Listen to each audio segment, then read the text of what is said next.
Everybody setting out to run with the bulls for the first time must keep it simple. It is not possible to run like the maestros unless you have had a lot of experience. Even the top runners took a number of years to master the skill of running with the bulls. Especially in modern times when the streets are more crowded and the spaces to run are very limited. There are a number of experienced runners who have the skill and ability to run on the horns of the bulls. However, this did not come naturally to them. It took years of practice for these maestros to hone their skills.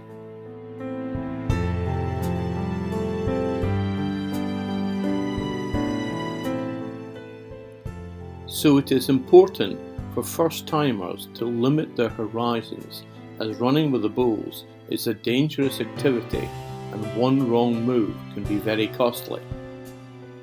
The bull run happens so fast it is vitally important that first-timers know exactly what to expect and how to react. Although there is no substitute for experience, in-depth research, watching from a balcony and watching lots of bull running videos is the next best thing. You also have to be aware of some of the rubbish that is written about the bull run on the internet or talked about in the bars and the campsites, generally by people who have only run with the bulls once or twice.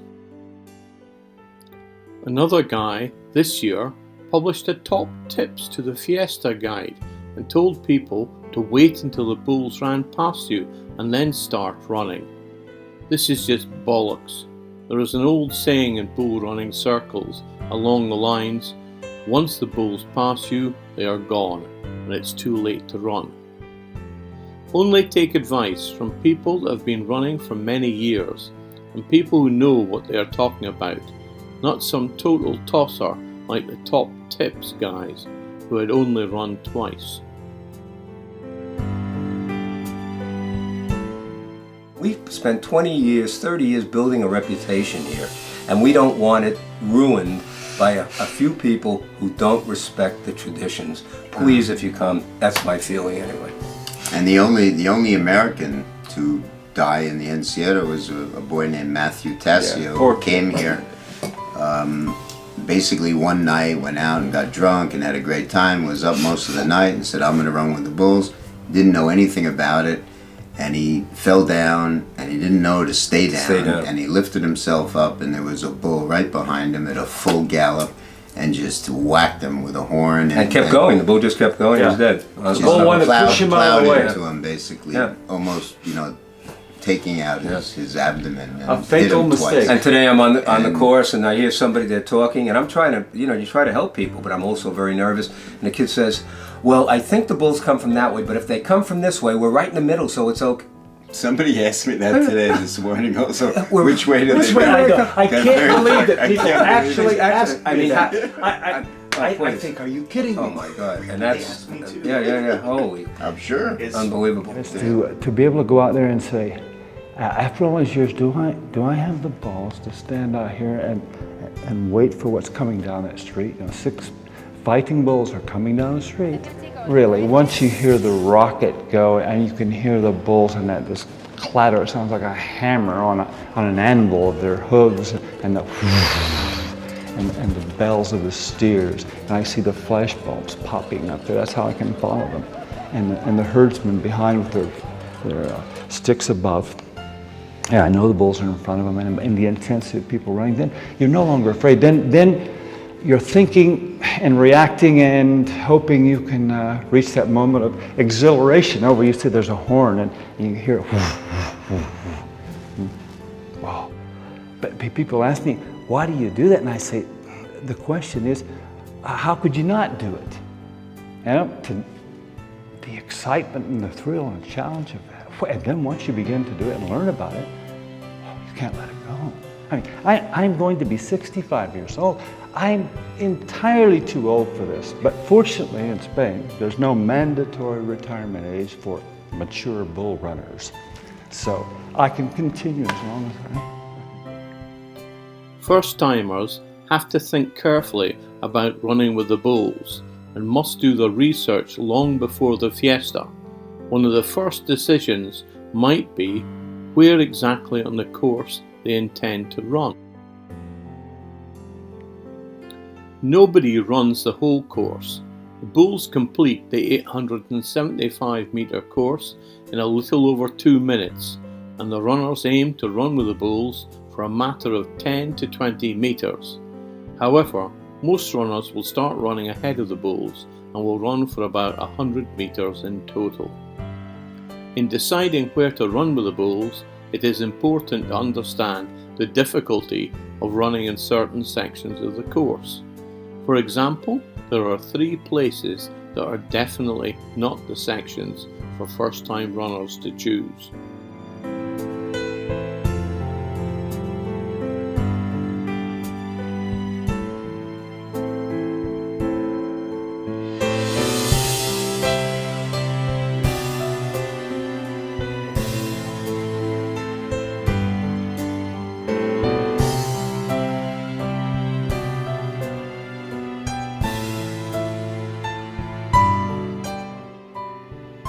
The first of these is at the start of the bottom of Santo Domingo.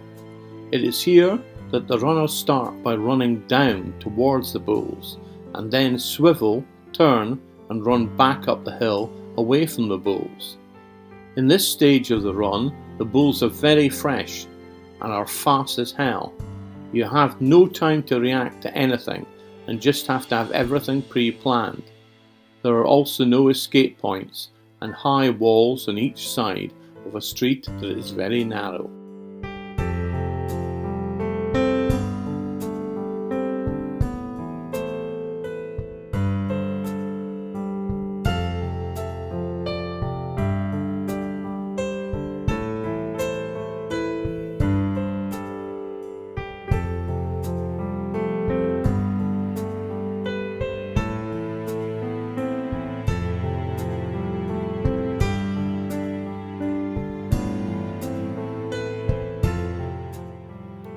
The second place that is not advisable for inexperienced runners is La Curva, also referred to by some Americans as Dead Man's Corner. This is where there is an 85-degree sharp turn from a wide street into a smaller street. Running this part of the course requires great skill, timing, and a good amount of technical ability.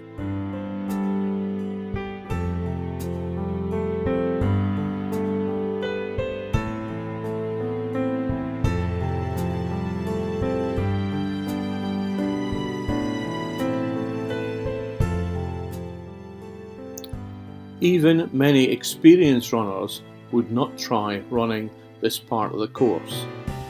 The third part of the course that should be avoided by newcomers is the tunnel leading into the bull ring.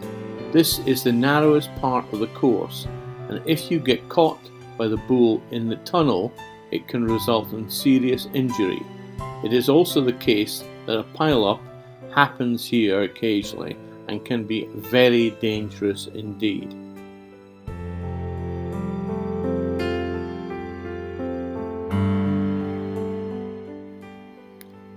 If you do find yourself running through the tunnel, you should always assume that there might still be a bull behind you and always run at top speed through into the arena.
But do not be confused about the vaquillas. After the final bull has left the course and is into the corrals, a third and fourth rockets explode. Soon after that, they release young fighting cows that run around the bull ring, throwing people in the air and generally causing mayhem. They have leather pads on the horns, but they can still cause damage. They also let steers out into the ring to get the fighting cows back into the corrals, so watch out for them as well. The steers can cause damage. A friend of mine had 6 ribs busted by a steer this year during the fiesta.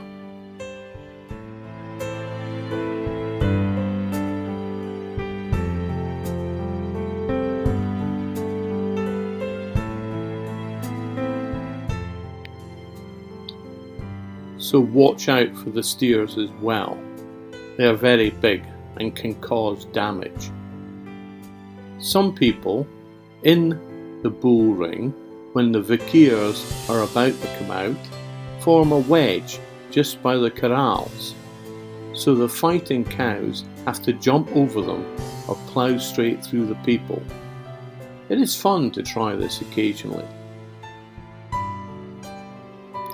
So that is the 3 places first-timers should not choose to run. Check out Lesson 5 for suggestions where might be suitable for first-timers to run with the bulls in Pamplona.